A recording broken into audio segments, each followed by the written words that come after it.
Hey friends, in today's video, I wanted to highlight some dishes that focus on inexpensive ingredients. Today, I'll be making some recipes using gnocchi that you can easily incorporate any of these shelf-stable meats for a one-pot meal. I'll also be using some bacon bits in a recipe that I'll be making later on. And I'm not sure how much this great value brand of gnocchi cost because I wasn't able to locate it on the Walmart site. I do know that they are still available at Dollar Tree for $1.25. I'm going to start with a couple of recipes you can make for just a few bucks, and then I'm going to kick it up a notch and add some other ingredients that I have in my house. The first thing I'll do is cook the gnocchi according to the package instructions, and that involves cooking it in salted boiling water until the little dumplings rise to the surface, which will indicate that they're done. Then I'm just going to put these in a bowl and then use these for my recipes. And for this video, I'm just going to make myself some sample sizes of these meals instead of making full portion sizes. I've had this bag of gnocchi sitting on my desk for a while now, just to inspire my thoughts on different recipes I'd like to make with it, but I wanted to wait until it cooled off a little to do this video. My first recipe is inspired by a Trader Joe's pasta meal that I like called penne arrabbiata. Instead of penne pasta, I'll be using the gnocchi. Arrabbiata sauce is a spicy sauce made from garlic, tomatoes, and dried chili peppers. Arrabbiata literally means angry in Italian, so it's an angry sauce that we're making because it's a bit spicy. I'm going to make mine just lightly spicy, but if you're making this recipe, obviously you can leave out the red peppers if you don't like a spicy marinara sauce.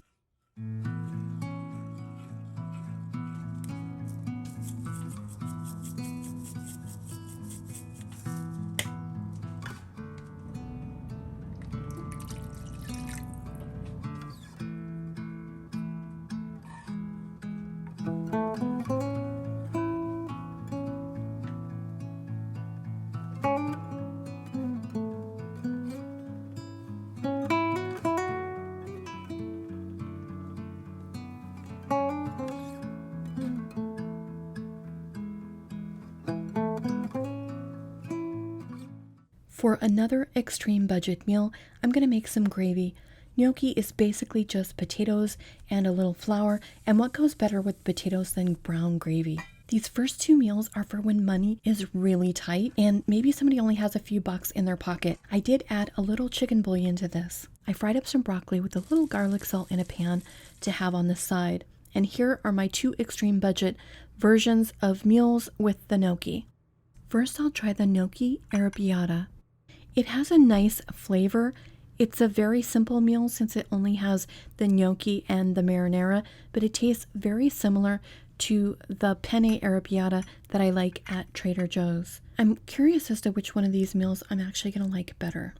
This is very good, but as you've probably heard me say before, if you put that gravy on anything, it's going to taste good, and that is really good. I don't know actually which one I like better. I can't really decide, but I will say this. If you have hamburger, you could make like a hamburger helper with the gnocchi. You could just fry up the hamburger, put the brown gravy in there along with the gnocchi. That's going to give you a more filling dish if you're a meat eater, and it's still going to be an inexpensive meal. You could also use this gnocchi in your pot pies instead of potatoes. But yeah, I would actually eat either one of these. I think for just a couple bucks, that would be a great meal.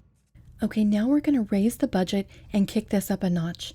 I'm making what's going to be like a loaded baked potato, but instead of the baked potato, I'll be using the potato dumplings. I made gravy again, but this time I didn't brown my flour, and then I'm adding in about a tablespoon of heavy whipping cream. It doesn't take very much at all, and you can use milk if you'd rather, but I actually don't have any milk in the house right now, so I'll just use this. I thought this would be a good time to remind you about the shelf-stable whipping cream that Trader Joe's carries. It's very inexpensive, and it's a seasonal item that they only carry in the fall and winter.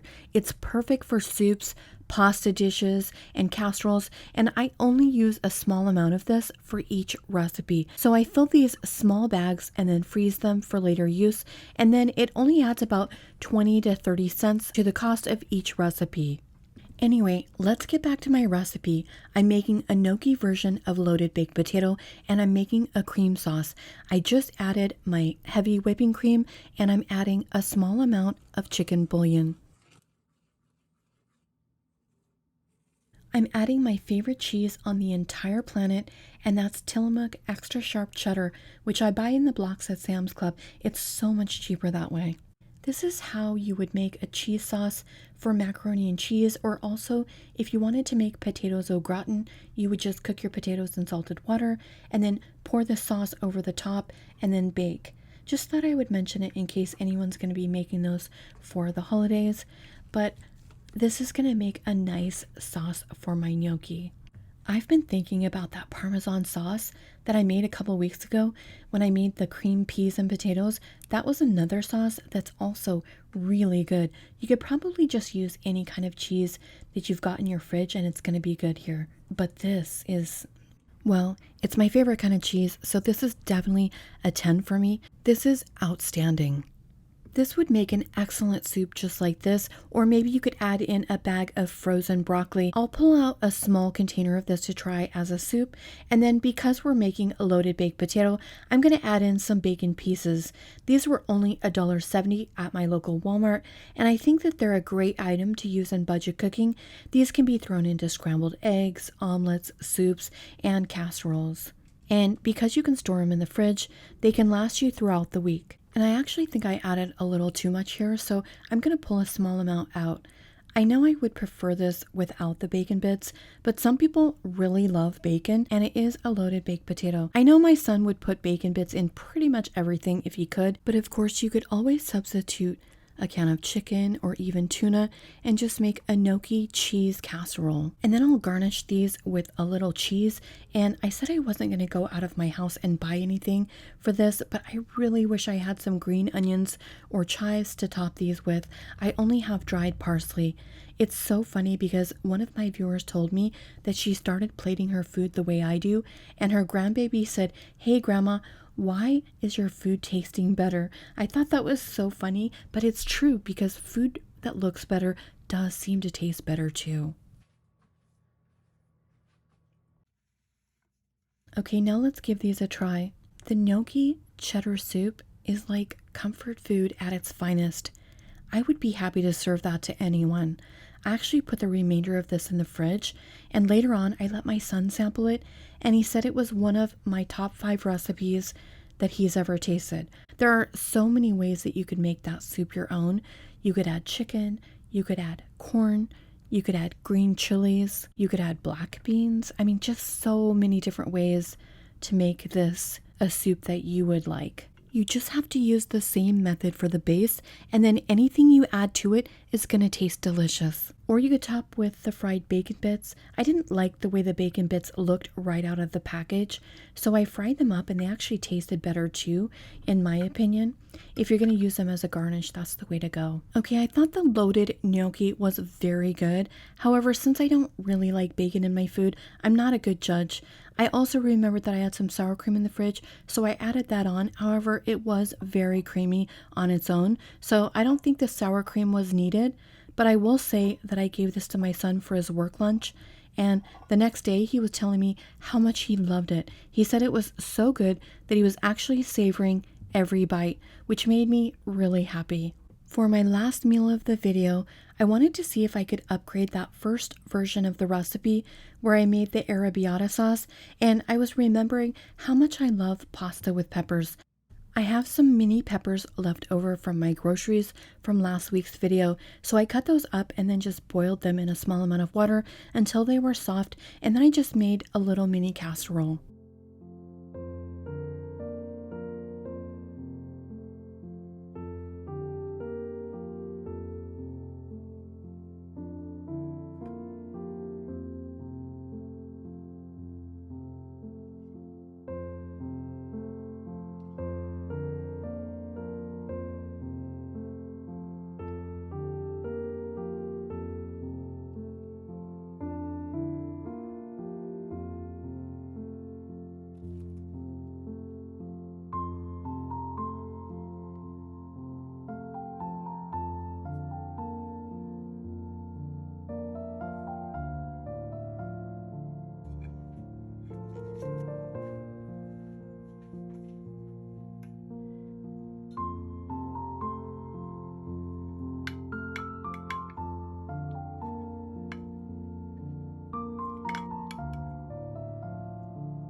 actually wasn't sure if I was going to like this version, but oh my gosh, this was so good.